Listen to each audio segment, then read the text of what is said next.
An original podcast from podlatino.com.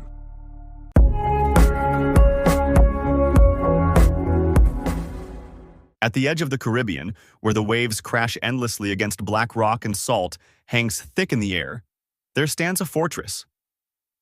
Its walls are made of stone hauled by hands, long turned to dust, and its cannons once pointed at the horizon in defiance of invaders. Today, it is silent. Tourists may walk its corridors in daylight, but as the sun sets, the locals give it a different name, the Forgotten Fortress. It was built during the height of colonial expansion. The empire that ruled the seas demanded protection for its fleets, and so massive walls were raised on the island's shore. Thousands of enslaved men and women were forced to cut, lift, and drag stones beneath the sun. Many died before the fortress was even finished. Their bodies were buried beneath the foundations. Their names were never recorded. Soon after its completion, the fortress became a prison. Rebellious slaves, pirates, and dissidents were thrown into its dungeons. The cells were small, damp, and airless. Prisoners chained together in darkness often spoke of whispers that were not their own. Guards dismissed the stories as madness born of hunger, yet more than one soldier refused to enter the lower chambers after nightfall. Legends grew quickly. Fishermen swore they saw figures on the walls long after the garrison had abandoned their posts. At night, lights flickered in the watchtowers, though no fire burned there. And sometimes, when the tide was strong, voices carried across the bay, chants, songs, and cries that no living throat produced. The darkest tale comes from the Great Rebellion of the late 18th century. Enslaved men and women rose against their masters, seizing weapons and storming the fortress. For 3 days, the air filled with smoke and blood. The rebels were finally overwhelmed. Hundreds were executed inside the very walls they had built.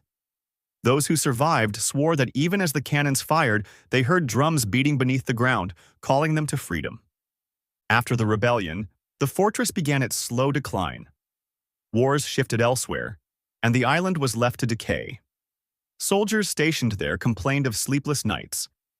They spoke of chains rattling in empty corridors, of cold hands brushing their shoulders.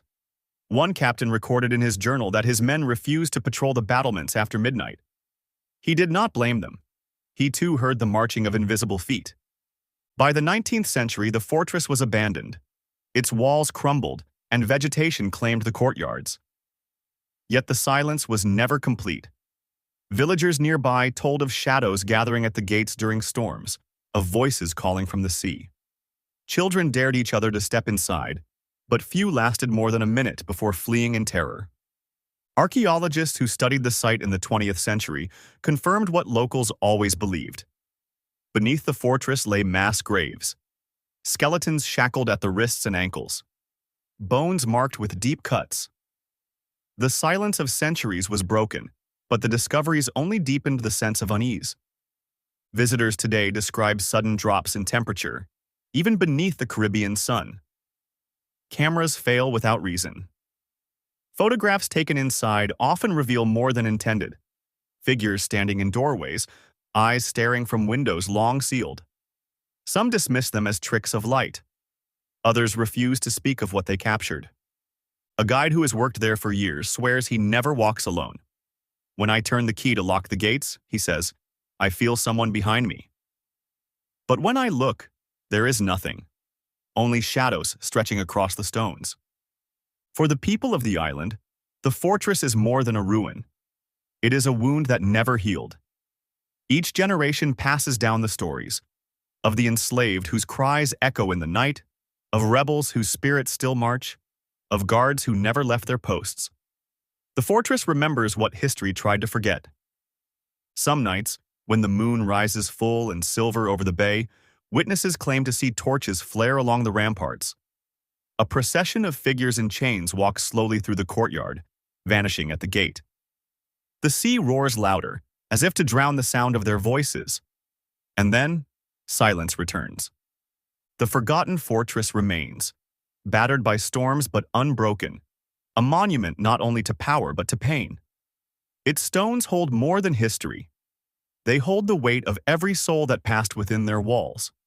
Perhaps that is why it endures, not just as ruins on a forgotten island, but as a reminder that the past never truly dies. The fortress waits, its gates still open, its shadows still restless. And those who enter may hear what generations have heard before, the echoes of chains, the march of the unseen, and the voices of those who will not be silenced. Even in abandonment, the fortress lives on. And those who step inside quickly understand why it was given its name. The place is not merely forgotten by men. It has been claimed by the dead.